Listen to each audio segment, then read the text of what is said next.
estou aqui hoje com vocês para fazer a abertura.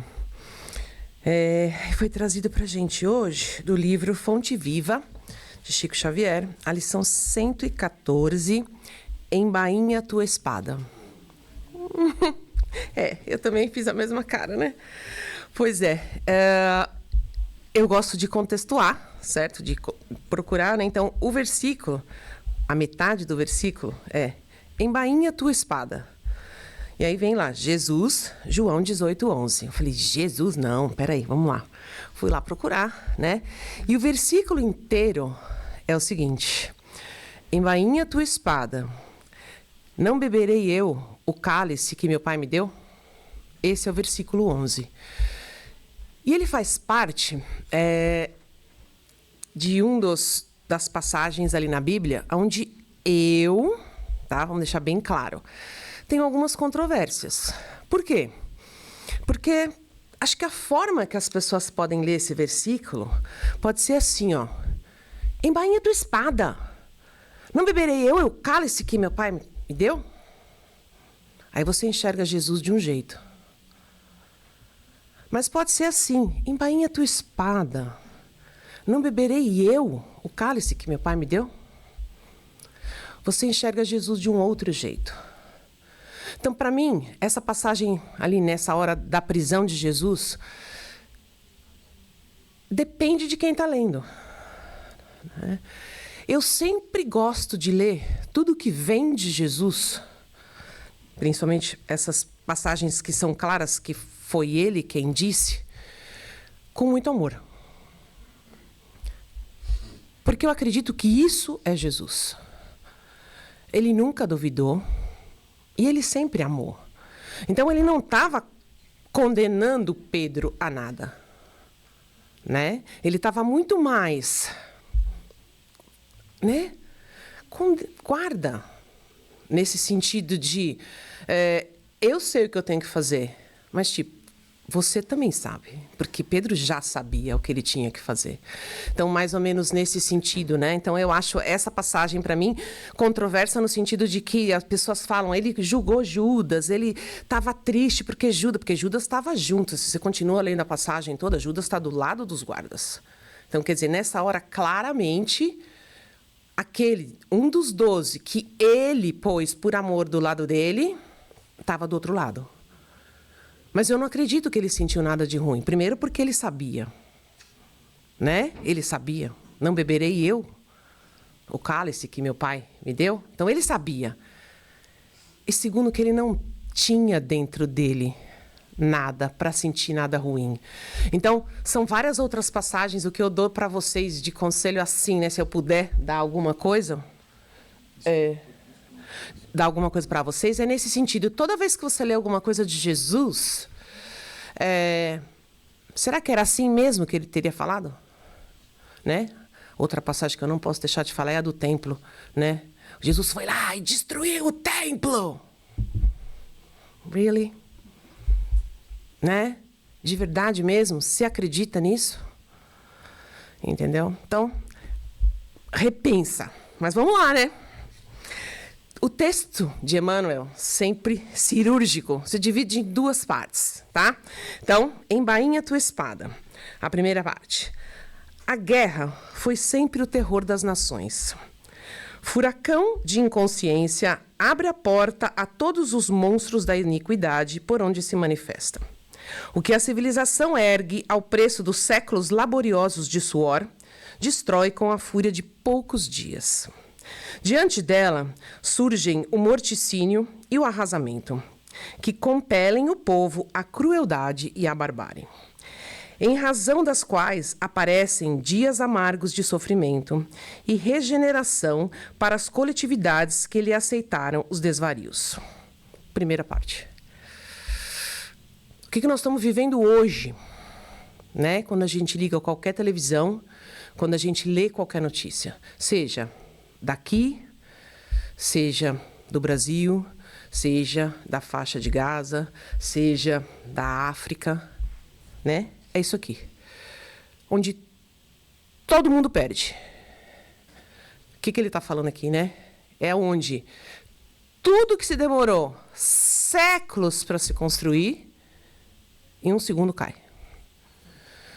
Né? Eu vi a gente sabe que é tão difícil hoje em dia de acreditar de qualquer coisa, né, que eles falam por aí, mas eu vi um Marine Corps, que a gente sabe o que é um Marine Corps, o quanto esse cara tem de violência dentro dele, o quanto eles são treinados para não ter nem coração, né? Ele fez assim: o que está acontecendo na faixa de Gaza é desumano. Não é guerra. É a extinção de uma raça.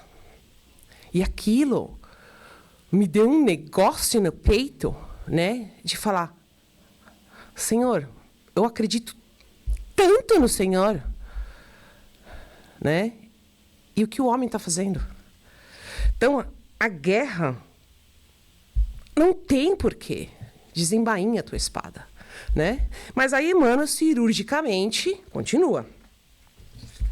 Ocorre o mesmo dentro de nós, quando abrimos luta contra os semelhantes. Sustentando a contenda com o próximo, destruidora tempestade de sentimento nos devora o coração.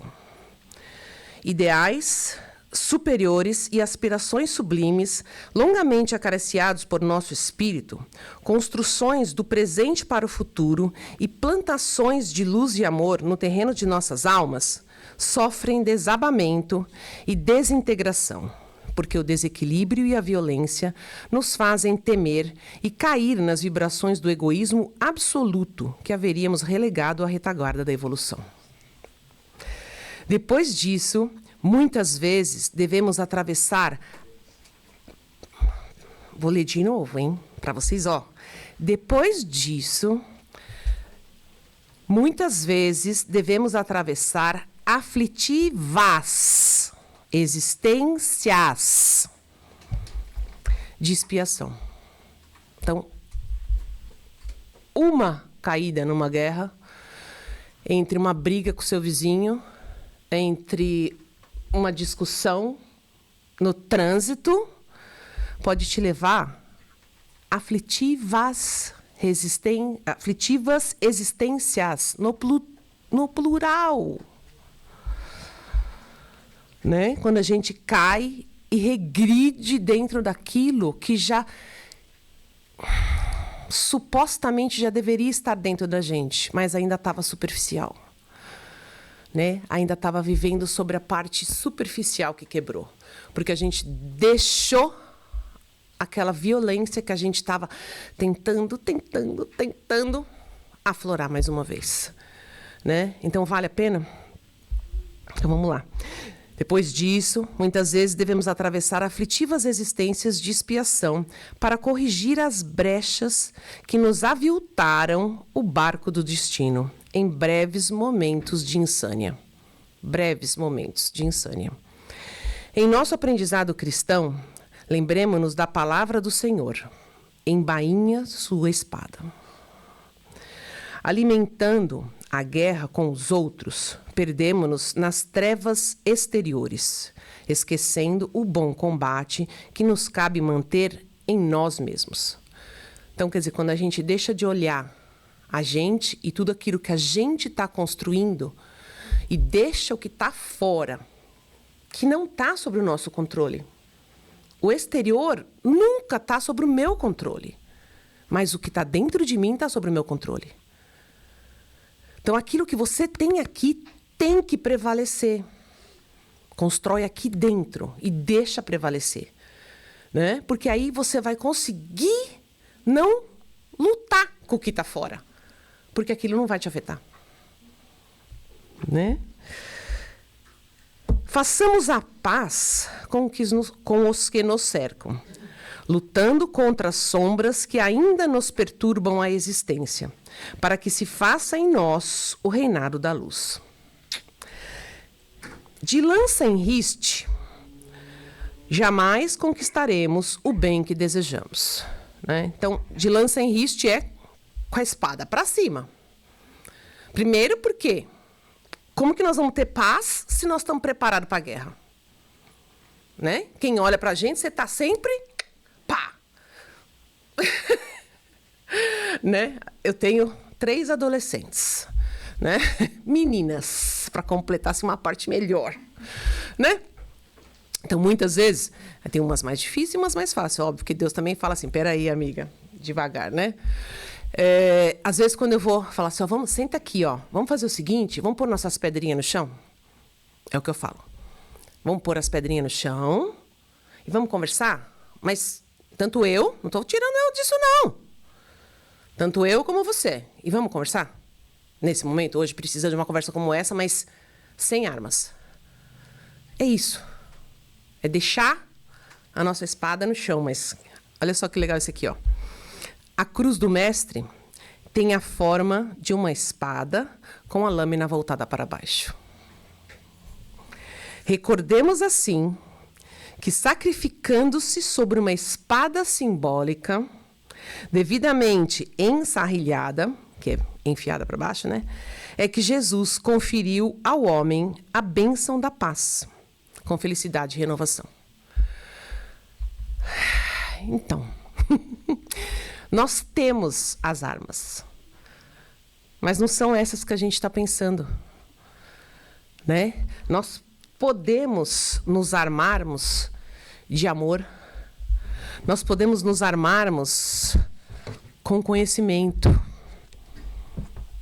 Para quê?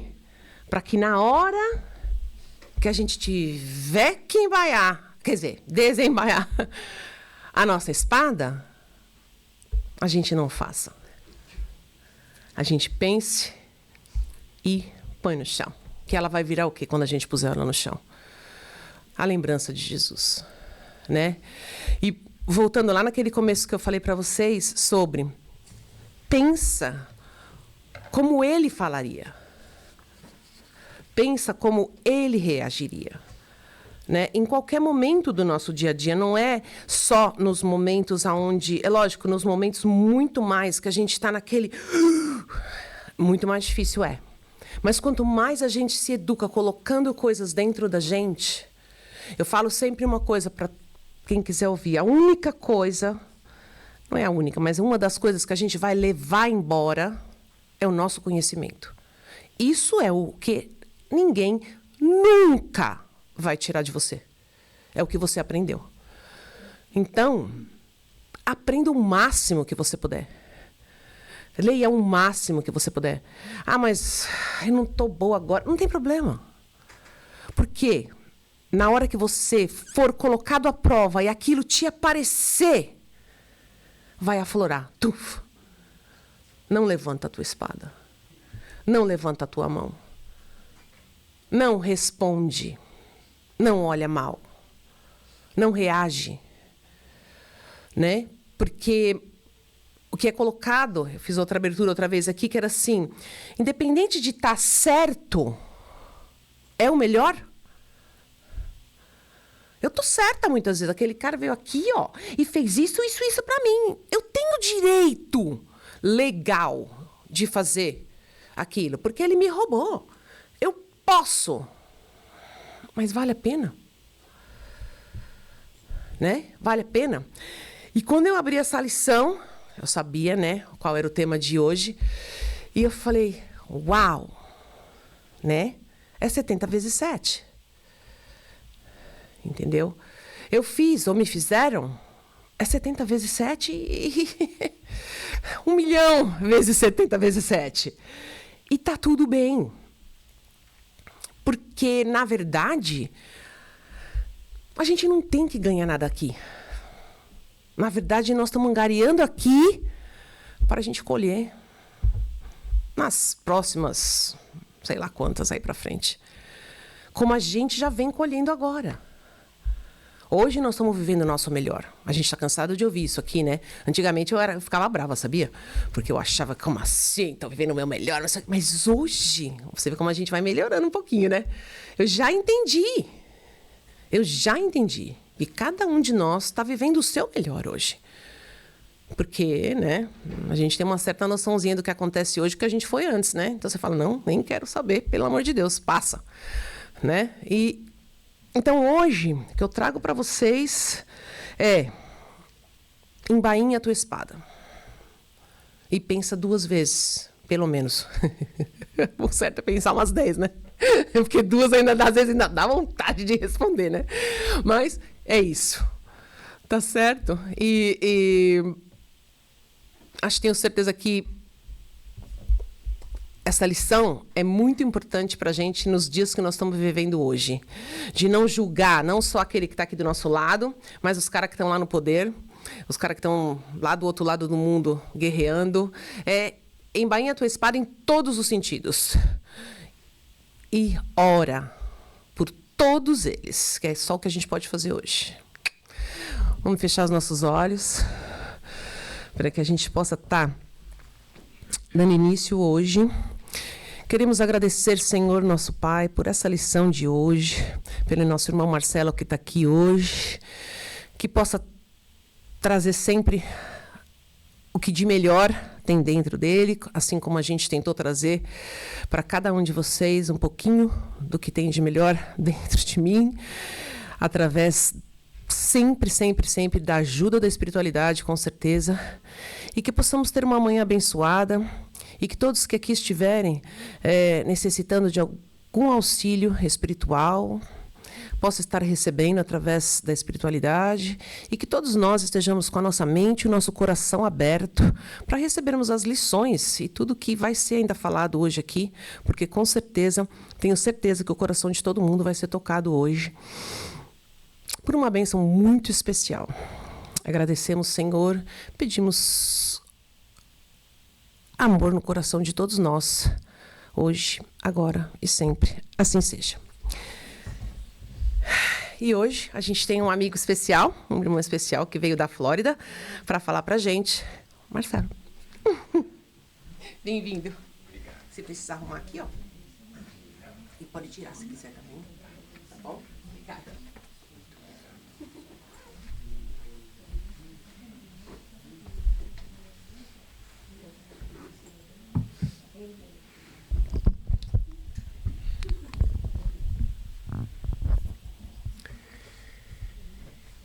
Queridas irmãs, queridos irmãos, que a paz serena de Jesus possa aqui estar neste momento com todos nós. Eu prestei bastante atenção nas palavras iniciais que nos foram trazidas.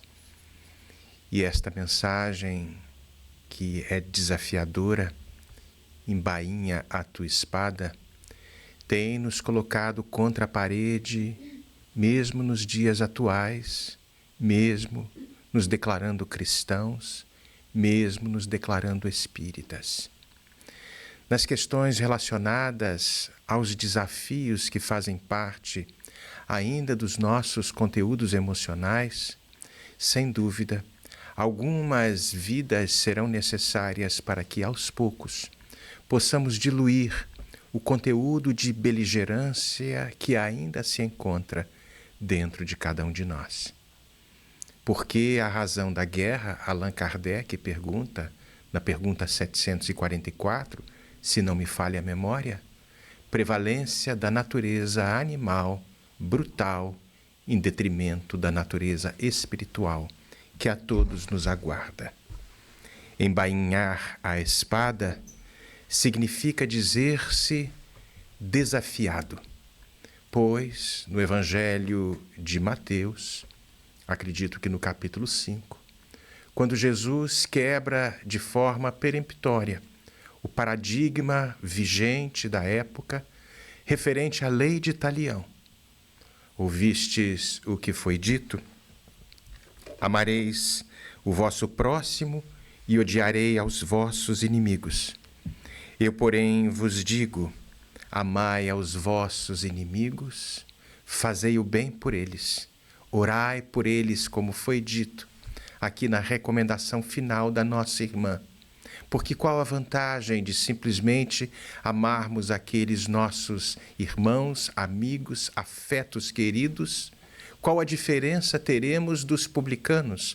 É a mensagem de Jesus, se até os maus fazem estas situações e comportam-se desta maneira. É, sem dúvida, algo desafiador, pois a proposta do olho por olho, dente por dente, passa a ser questionada, mesmo nos dias atuais.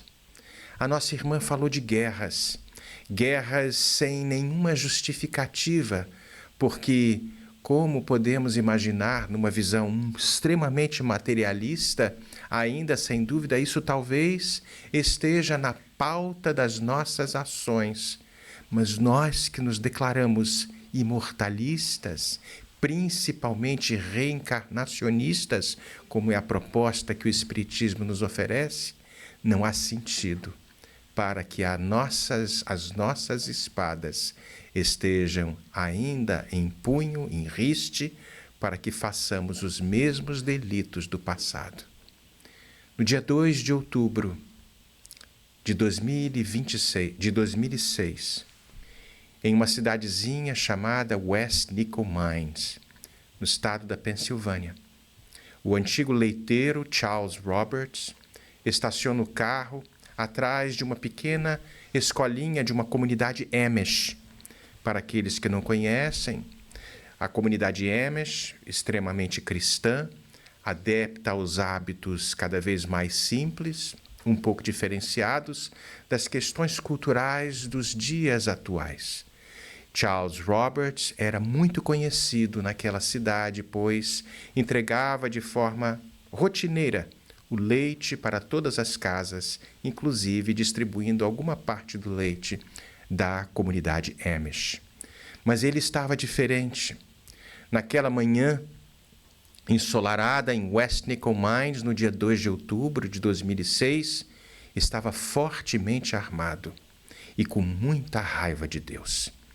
Estaciona, dá uma ré, entra pela pequena escolinha com 11 meninas e alguns professores e algumas professoras, grita todos no chão, fecha a porta, mas rapidamente 2 professores conseguiram escapar e uma outra professora escapam pela porta correndo e as meninas ali estavam dispostas no chão, deitadas todas de cabeça para baixo. Ele gritava de uma forma muito estridente, com a sua espada embainhada, pronto a executar as coisas mais ignóbeis, pegando um pequeno gancho da abertura que nos foi trazida. Aquela situação íntima mostrava, sem dúvida, um homem perturbado, e ele, com raiva de Deus, talvez porque a sua filhinha, que havia nascido com 3 meses de prematuridade, havia desencarnado 20 minutos depois, em 1997. Acumulou nesse sentido o ódio de 1997 até 2006, fermentando uma raiva de Deus por uma total inconformidade de um evento que é a reencarnação, e o Espiritismo muito bem nos esclarece. Rapidamente, as professoras que conseguiram escapar alcançaram um telefone, chamaram a polícia. Em poucos minutos, os helicópteros, a imprensa, toda a publicidade estava em volta daquela pequena cidade que não mais declarava-se como um santuário de paz e serenidade. Os jornais ficaram ávidos pelas notícias. Quem era aquele homem? Qual a razão desta situação? Ele quebra a vidraça, já com os policiais todos apontando, quando o megafone dispara falando: saia imediatamente, para que você não seja morto e nada de ruim aconteça. Ele grita do lado de dentro da janela: afastem-se, porque eu estou fortemente armado. Berros estridentes e com ódio verdadeiramente avassalador. Ele não demora muito tempo e alguns tiros são escutados dentro daquela escolinha, quando atirou em 6 crianças sem pena e sem piedade. As 6 foram mortas, na verdade 5, porque uma iria morrer mais tarde. O grito muito forte: afastem-se, mas pouco tempo depois ele se mata, ali dentro da escola. Logicamente, a polícia invadiu rapidamente o local, as crianças apavoradas e a imprensa com as suas câmeras e toda aquela parafernália onde a mídia muitas vezes quer simplesmente a notícia, independente das circunstâncias que se encontravam por detrás dos bastidores, começaram a galgar informações, a juntar as informações para que pudessem se dar conta do que ocorreu. O nome daquele rapaz, Charles Roberts, onde mora há poucos, muito próximo daqui, foram rapidamente à imprensa. Lá estava, junto da sua esposa, Marie, e as 3 filhinhas que se encontravam. Mas Charles Roberts havia mandado uma carta, uma mensagem antes, que nunca mais a esposa o veria. Ela, assustada, pois ele já se encontrava por muitos anos cultivando uma raiva, um ódio e uma atitude de depressão muito profunda, preocupada, na mesma hora pergunta aos policiais que vieram junto: foi meu marido, certo? Sim, ele se matou, mas cometeu um grande número de assassinatos antes disto. Pouco tempo depois, uma parte da comunidade Amish ali estava, diante das portas de Marie, a esposa, a viúva de Charles Roberts, oferecendo todo o apoio necessário para que ela, senhora que estava completamente transtornada, não entendendo a razão da loucura de seu marido. O choro era inimaginável e a própria imprensa ficou extremamente estarrecida e impactada com a atitude de perdão, de acolhimento de membros daquela comunidade Amish, estendendo as mãos para a viúva, e em total contradição com as nossas corriqueiras atitudes de desejar que toda a família vá para o quinto dos infernos. Perdão pela expressão. Nós somos assim, ainda nos dizendo cristãos, ainda odiamos os nossos inimigos, ainda queremos que eles partam bem longe daqui, em total contradição com o dito evangelho e a proposta evangélica que Jesus nos traz, em total contradição à lei de Talião. Foi-vos dito: amai os vossos amigos e odiai aos vossos inimigos. Eu, por minha vez, vos declaro: amai aos vossos inimigos, orai por eles, fazei o bem por eles, porque qual a diferença teremos se somos chamados cristãos de agirmos da mesma forma como a grande maioria da população? Aquilo agora era notícia. E as reportagens, as redes de televisão começaram a tomar contato com a forma com que aquela comunidade Amish acolheu Marie de uma forma muito especial. No féretro, no sepultamento de Charles Roberts, havia simplesmente Marie, as filhas e grande parte da comunidade Amish que ali prestavam as suas homenagens na despedida de Charles Roberts. E nos sermões que foram ali proferidos, em vez de, como muitos que estavam em volta daquela comunidade Amish, desejando para que aquele homem fosse para o inferno e permanecesse eternamente no fogo ardente do inferno, a comunidade, numa prece singela e fervorosa e sentida, pediam que o Deus supremo de bondade e justiça o receba, este homem atormentado, para que ele possa ser esclarecido de uma vez por todas, porque o reino de Deus é para toda a humanidade, logicamente no seu devido tempo, porque este estado infernal que muitas vezes carregamos é circunstancial e vai ser necessário uma quantidade natural de vidas para que os processos de diluição das nossas espadas ainda embainhadas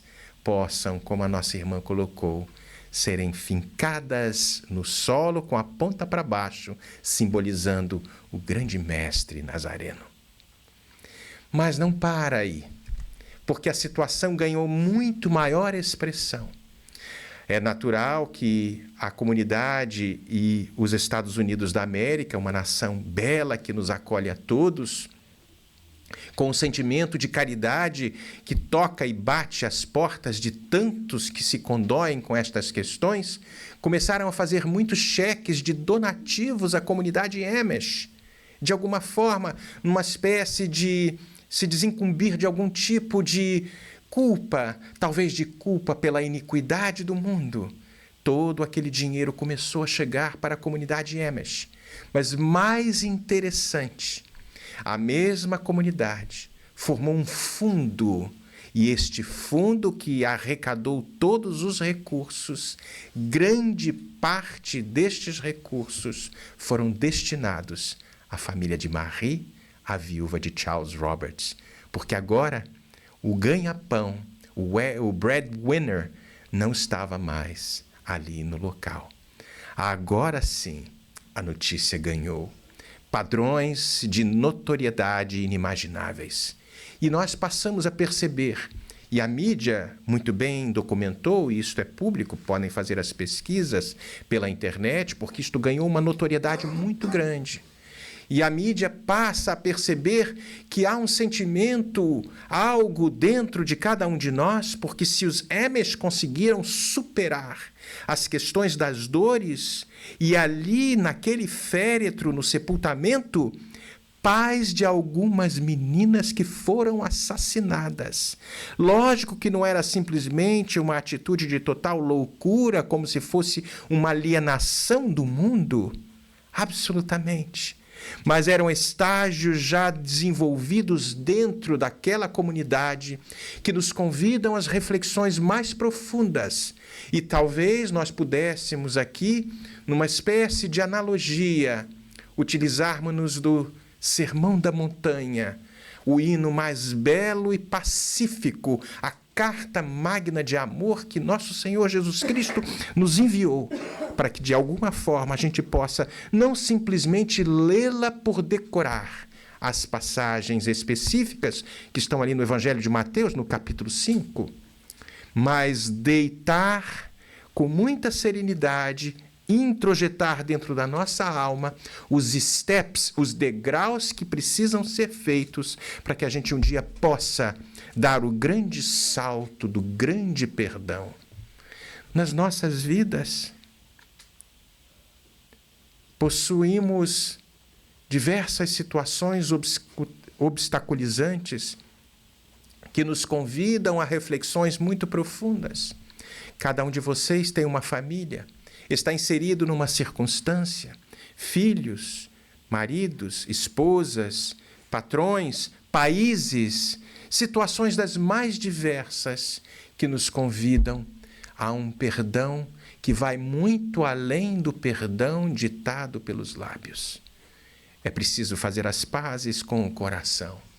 E para que a gente possa permitir que nosso Senhor Jesus Cristo introjete-se dentro dos nossos corações, é preciso nos esvaziarmos do orgulho e do egoísmo, das espadas que ainda se encontram nas nossas mãos de forma virtual, mesmo que hoje não arranquemos as orelhas, como Simão Pedro na orelha de Malcolm, daquele que foi para aprisionar Jesus, mas muitas vezes na nossa língua afiada, nas nossas maledicências, mesmo que nos pensamentos desejando o mal, de uma forma muito peremptória aos nossos inimigos e muitas vezes aos nossos amores, nos conflitos que ainda se encontram dentro da criatura que não conhece-se a si mesmo.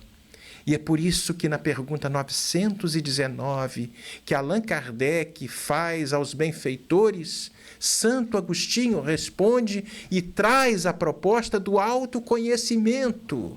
Como posso fazer para que de alguma forma eu consiga melhorar-me? Conhece-te a ti mesmo para ver aonde o sapato aperta. Quais as situações que precisam ser ainda examinadas? Muitos de nós pensamos, eu quero saber quem fui na última vida. Deus me livre saber. Basta examinarmos as nossas tendências e, independente da personalidade que assumimos, sei as condições que precisam ser trabalhadas. Alguns com um temperamento exacerbado, alguns com as questões da maledicência, alguns com sentimentos de culpa ainda acrisolados dentro de cada um de nós, desenvolvendo muitas vezes conexões simbióticas com o mundo espiritual inferior, que nos conhece de ontem. E gatilhos são muitas vezes disparados, transformando-nos em antenas receptoras, atraindo os obsessores do passado, porque por nossa vez fomos os obsessores também de passado mais recuado. A lei de causa e efeito nos convida à reavaliação, mas o próprio Santo Agostinho, na resposta 919A, nos dá a receita necessária para que a gente possa conscientemente, porque somos espíritas. Talvez alguns aqui não sejam, mas todos nós somos cristãos. E Allan Kardec fala, o espírita e o cristão são a mesma coisa. É a mesma palavra escrita, é a mesma ideia escrita de uma forma diferente. E aí, nesta examinação, ao final do dia, reavaliando todas as nossas atitudes e abrindo espaço e campo necessário para que, no dia seguinte, ou no momento seguinte, possamos corrigir a rota buscando o perdão. O perdão para conosco, o perdão para com o próximo, reexaminando e reiniciando a rota na direção de uma justiça divina, que é este fio de prumo dentro de cada um de nós. Talvez por isso, na pergunta 621, quando Kardec pergunta aos benfeitores, onde está escrita a lei de Deus? Na consciência. Todos nós temos esta lei de Deus esculpida dentro de cada um de nós. E se conseguirmos ter a coragem, com humildade, de mergulhar para dentro de nós mesmos, encontraremos o reino de Deus que está nos aguardando. Bem-aventurados os humildes, bem-aventurados os pobres em espírito, porque eles encontrarão o reino de Deus. É preciso esvaziar-se para que algo maior possa nos preencher. E esse esvaziamento vai demandar, sem dúvida, muita coragem, porque nós somos cheios de ideias, nós somos cheios de vontades, nós temos a última palavra, não utilizando as espadas, mas utilizando muitas vezes a capacidade do intelecto, que foi utilizado no passado para as grandes desconstruções do bloco terrestre, onde um dia um só pastor, um só rebanho estarão dominando a terra, não da forma como dominávamos, mas de uma forma serena e pacífica. Nesse sentido, dar a outra face é fazer talvez uma analogia à oração de Francisco de Assis, quando ele fala, onde houver ódio, que eu leve o amor. Quando recebo ódio, doemos o amor. Onde houver ofensa, o perdão. Onde houver injúria, as questões do perdão. Treva, a luz. É dar a outra face. Quando estas narrativas nos são colocadas e estudadas mergulhando nas entrelinhas das questões do Espiritismo, onde vamos perceber a grandeza dos imortais, nos convidando a mais uma vez a assumirmos a verdadeira responsabilidade que temos, não só para conosco, mas para com todo o planeta.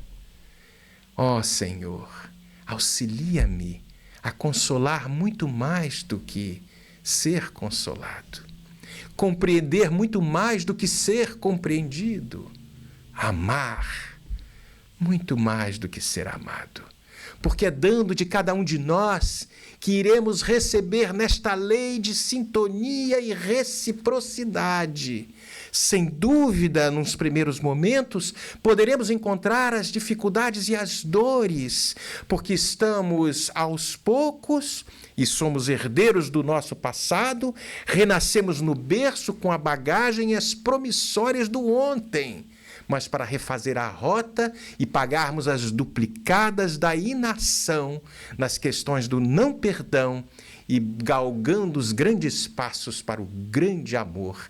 Não mais o amor circunstancial, pois mergulhados na carne, vamos experimentar as questões do amor filial, do amor maternal, do amor entre os amigos, o amor fraterno, mas todas essas são escolas necessárias para que a gente possa um dia dar o grande salto do amor incondicional. Eu amo simplesmente, mas o outro não te ama. O problema é dele, o problema é dela. Eu amo. Jesus era esta fonte inimaginável de amor e de virtude. A mulher hemorroísa, anos e anos com aquele sangramento, simplesmente tocou nas vestes do mestre e uma virtude dali brotava. Ele naturalmente era aquela fonte inimaginável de virtude, de beleza, de poder, de curas, não da cura circunstancial. E a mulher ali, apta e com muita fé, conseguiu fazer o plug necessário para que todas estas forças que vertem, em última instância, do Altíssimo, que é Deus, pudessem ali fazer o seu grande trabalho.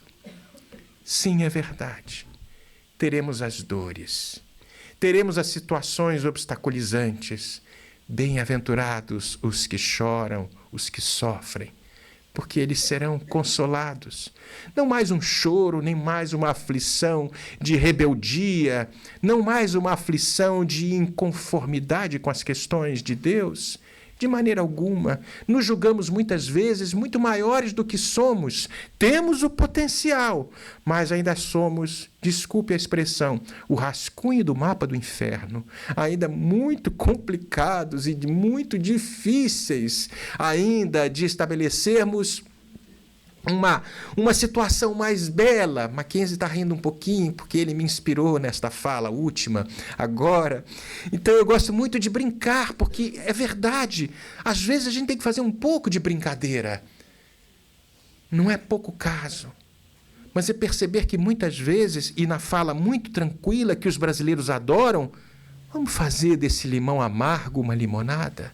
E vamos ser corajosos para dar um passo na direção do auto-perdão primeiro, porque quem não consegue se perdoar, sequer consegue perdoar o próximo, para que a grande libertação das amarras do passado, nestes grilhões que nos aprisionam, as questões ineptas e inadequadas a uma proposta bela e bendita, possa um dia se dar e nós cambiemos de posição, não daqueles que constantemente estamos nos tratamentos espirituais, nos passes sem fim, nas situações recorrentes, não que isso seja de menor valia, absolutamente, mas que cambiemos da posição daqueles que pedem constantemente assistência e sejamos aqueles que assistem a Deus, a nosso Senhor Jesus Cristo. Vejo no movimento espírita um bocado de gente que frequenta as casas espíritas aqui e ali, pula como se fosse um sagui de árvore para árvore.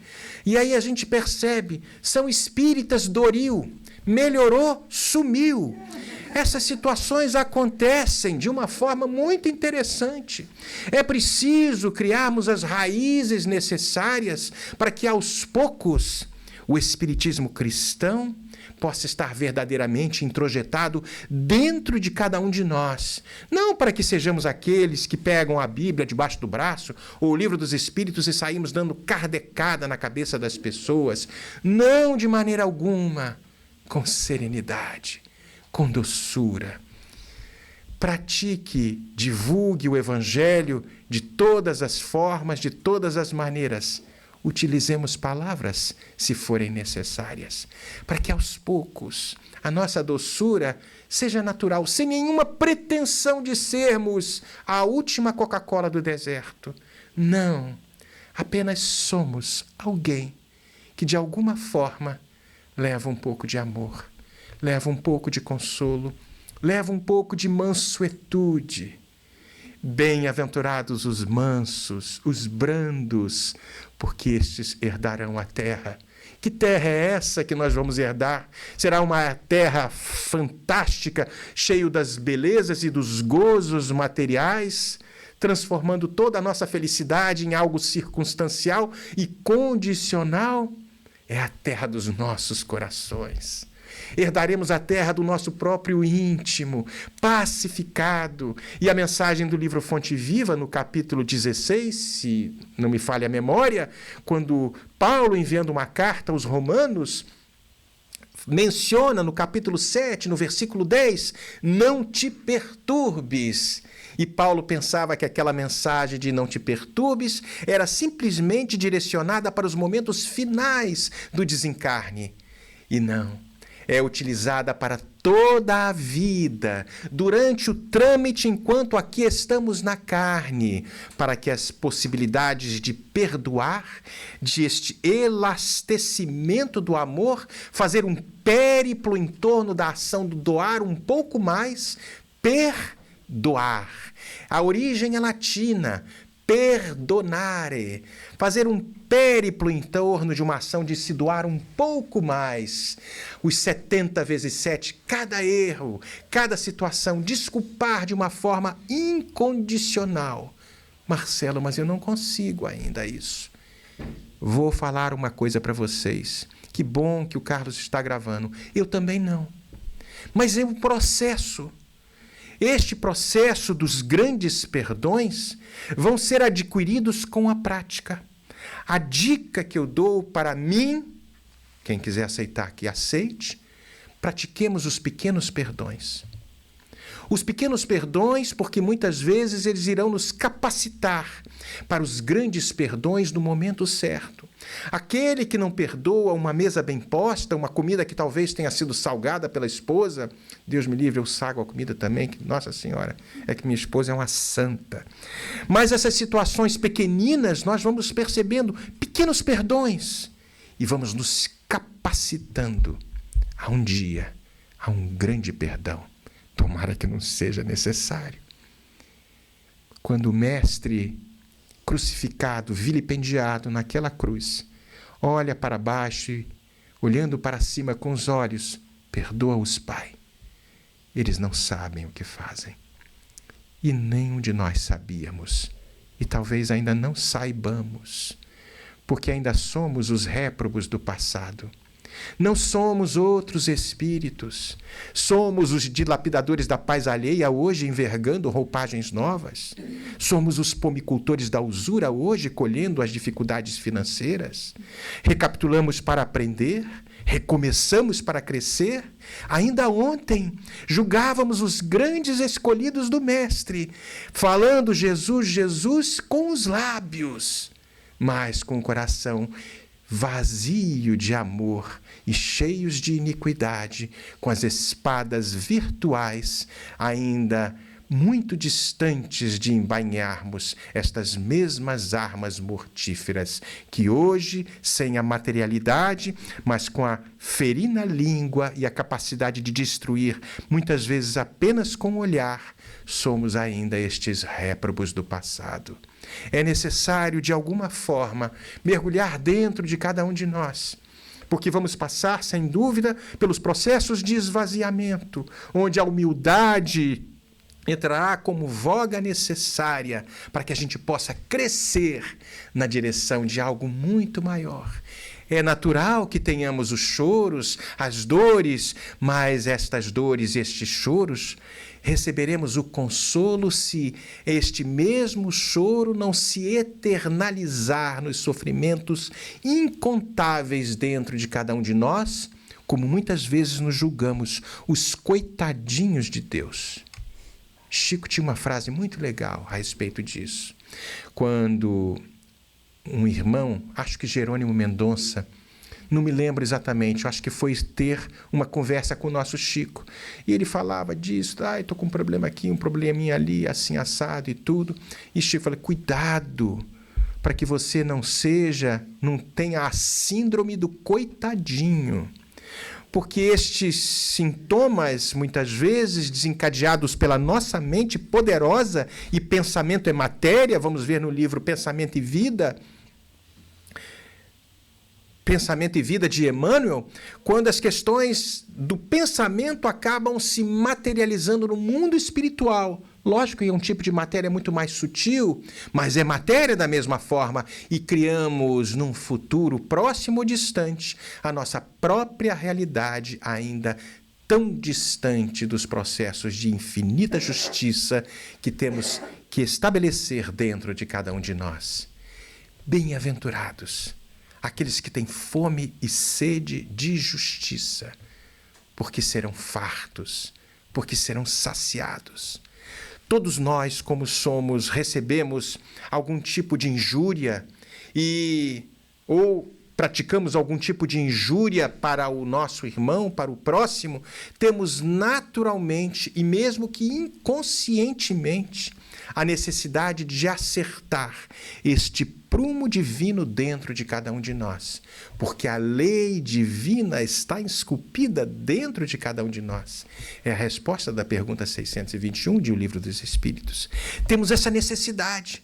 Quando a gente comete alguma coisa contra alguém e temos consciência, não com aquela consciência de sono, eu tenho ânsia para pedir desculpa. Ai, meu Deus, cometi algo. Eu vou na direção da pessoa. Pode ser que ela não me desculpe, mas se o pedido de desculpa é sincero, eu estou em paz comigo mesmo. Mas não se limita às questões da simplesmente pedir a desculpa, é preciso me reabilitar. A reparação entra em pauta, porque não é justo que outro repare o erro que eu cometi. E aí vemos na proposta do arrependimento como primeira etapa, a expiação como uma espécie das questões das dores e depois a reparação. Arrependimento, expiação e a necessária reparação para que toda esta harmonia íntima dentro de mim e a lei de justiça, de amor e de caridade possam ser complementadas dentro do nosso próprio espírito. Bem-aventurados aqueles que têm fome de justiça, sede de justiça, porque serão fartos. Não a justiça dos homens, que é circunstancial, que muda de governo para governo, que tem uma emenda aqui, uma emenda ali, que faz algum tipo de adaptação. Uma justiça moral. Moral. No Evangelho segundo o Espiritismo, no capítulo 17, sede perfeitos. O Espírito Lázaro nos traz uma mensagem em 1860 em Paris, numa psicografia, recebida na reunião pública na Sociedade Espírita de Estudos em Paris, com Kardec, e ele fala do dever. O dever é a lei da vida, o aguilhão da consciência, que nos convida a uma postura muito mais justa para conosco primeiro e para com o próximo, estabelecendo então uma necessidade de harmonia, primeiro comigo mesmo, porque sou, sem dúvida, um universo, uma criatura de Deus, e para com o próximo. Parece fácil falar, né, gente? Eu sei que parece fácil falar e difícil de pôr em prática, mas toda a grande caminhada começa pelo primeiro passo. E aos poucos a gente vai adquirindo todas essa capacidade de passear por este caminho ainda pedregoso e difícil das questões do perdão. Mas por que perdoar? Porque eu quero ser livre. Quero verdadeiramente me libertar do passado. Não mais os réprobos do passado. A mensagem que eu havia mencionado, e sei alguns trechos de memória, foi uma psicografia de um espírito chamado Marcelo Ribeiro, uma psicografia de Divaldo Pereira Franco, um xará meu, E ele traz exatamente isso. Não somos outros espíritos. Sinto muito dizer isso a vocês. O Carlos me autorizou e Mackenzie também pediu. Pode falar isso. Não somos outros espíritos. Somos os dilapidadores da paz alheia, hoje envergando, em posição oposta, colhendo as consequências do nosso passado. Somos os pomicultores da usura, do dinheiro, da ganância, agora colhendo as dificuldades financeiras. Somos aqueles que muitas vezes nos declaramos cristãos do passado, apenas pelos lábios, e hoje sofremos as injúrias, as situações que nos convidam à humildade, às dores, à mansuetude num passo um pouco mais elevado, para que nós possamos encontrar dentro de cada um de nós a justiça divina. E esta justiça será farta e saciada quando esses primeiros 4 degraus forem satisfeitos. E se eu puder, de alguma forma, complementar, trazendo a cereja do bolo, se é que eu posso colocar dessa forma, a misericórdia. Bem-aventurados os misericordiosos, porque eles receberão misericórdia. O que é misericórdia? É perdão, é distribuição do coração. A própria etimologia da palavra, quando traz córdia, vem de coração. Qual é a dinâmica da minha misericórdia? Qual o conteúdo da minha misericórdia? É pequeno? É uma xicrinha de cafezinho? Ou é um grande reservatório infinito de amor? Este é o do Cristo. Eu ainda tenho um copinho de água de misericórdia, mas na medida que eu distribuo a misericórdia, bem-aventurados estes que já conseguem distribuir o perdão, a misericórdia, receberão em troca. Talvez não num primeiro momento, porque nós somos muito condicionados a esta reciprocidade. Eu te dei aqui, me dá de volta. Há um tempo que Deus sabe necessários para que sejam diluídos ainda a arrogância, o orgulho, o egoísmo, e eu possa ser o primeiro distribuidor do meu coração, independente de ser aquele que irá receber em algum momento a misericórdia. E no momento certo, com certeza, eu a receberei.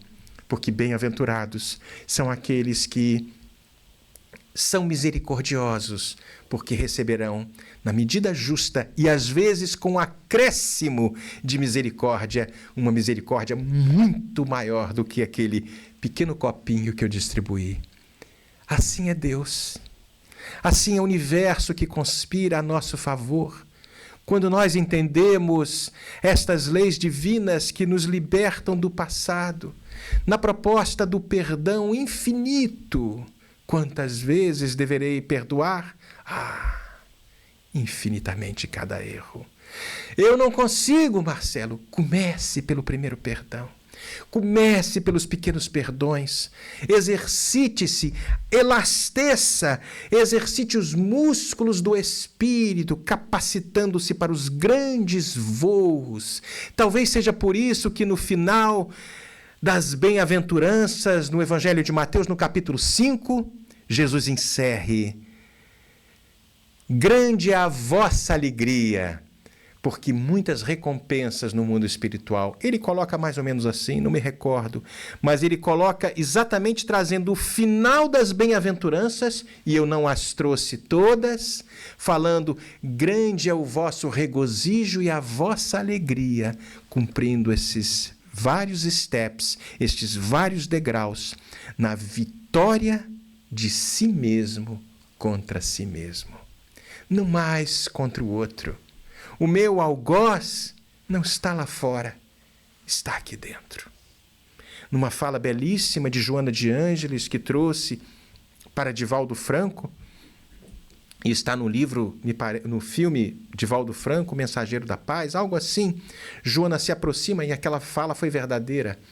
Joana fala para Divaldo falando o seguinte: não se perturbe, perdoe sempre. Porque, ao final das contas, vais perceber que todas as circunstâncias, todos os fatos, tudo que te aconteceu, todas as injúrias, não foi simplesmente porque Deus não gosta de você. Foi tudo como se fosse uma espécie de um exercício, colhendo o retorno daquilo que um dia foi o teu passado e que tu pudestes exercitar o que tanto pregas e o que tanto encontramos no Evangelho, o que tanto nos convida ao desprendimento das questões da terra que ainda tanto nos aferrolham para os grandes voos da alma, do espírito imortal. A onisciência divina, que nos programou o espírito para a glória solar, nos propicia desde os primórdios os mecanismos hábeis para a nossa autoiluminação.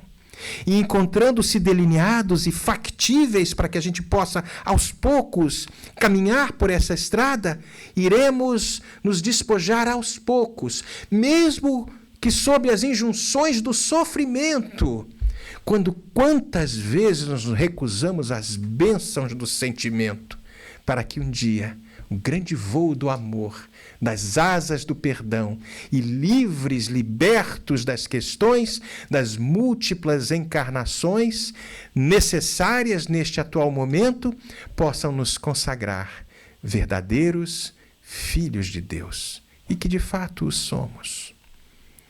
Era próximo do Natal. Um grupo de amigos na cidade do Rio de Janeiro aglomerava-se e executava um trabalho muito belo na penitenciária de Bangu, uma região muito complexa no estado do Rio de Janeiro.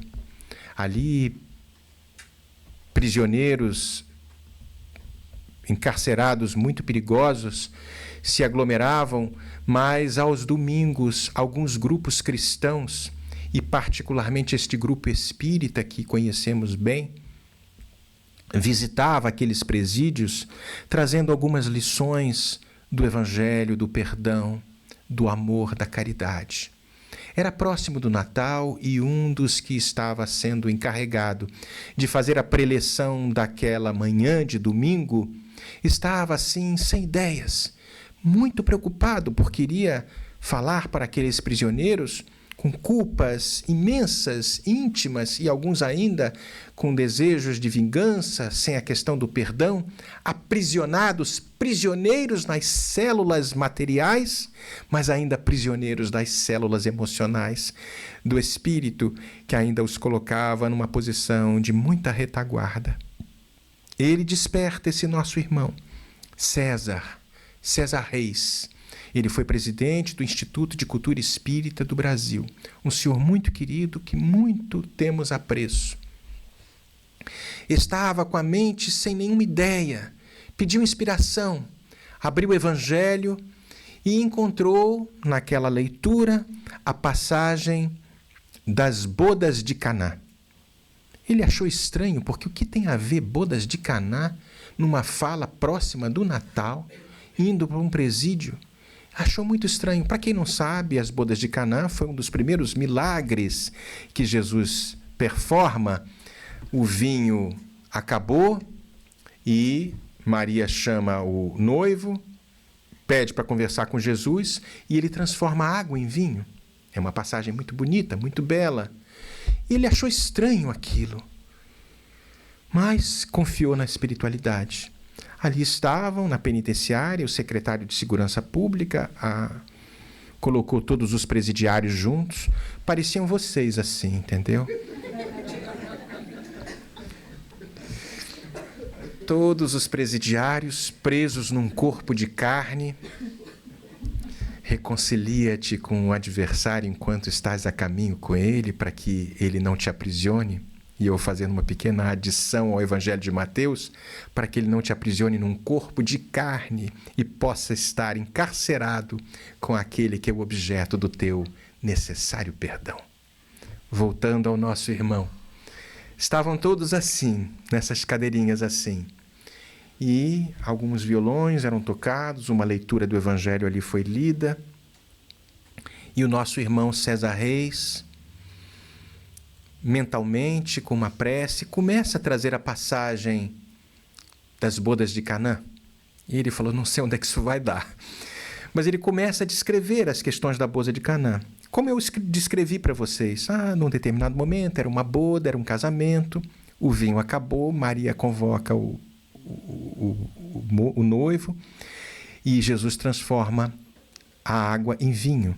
Havia até uma questão, porque geralmente quando a gente tem uma grande festa, o vinho melhor vem primeiro. Depois, quando acaba o vinho, a gente bota assim um vinhozinho pior. Aquilo aconteceu e ele falou com muita emoção, mas no final veio o gancho. Quando você aceita Jesus, o César falando, quando você se perdoa, quando você perdoa o próximo, você se liberta e você cambia a tua vida da água para o vinho. Lógico que ele falou com uma emoção muito mais diferenciada.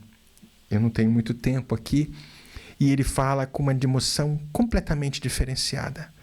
Todos ali caíram em choro, porque, sem dúvida, não foram simplesmente as palavras, mas a ambiência espiritual que ali se encontravam. Quantas mãezinhas desencarnadas daqueles presidiários ali se encontravam, em total, muitos deles arrependidos dos atos que haviam cometido. Mas um único presidiário, lá no final da sala, estava como uma rocha. Uma cara carrancuda, sem dar um sorriso e com um olhar mortal para o nosso irmão César. Terminam as preleções, os presidiários foram conduzidos pela secretaria, pelo secretário, pelos policiais, de volta às suas celas, com muita emoção, alguns conversavam, e aquele senhor, no final da sala, levanta-se e vai na direção do nosso irmão César. Segura-o pelo braço, e os policiais já chegaram perto, como se fosse, e olha para ele com um olhar mortal, talvez com a sua espada não embainhada, mas pronta para decepar a orelha, a boca e os lábios de César, tudo mentalmente.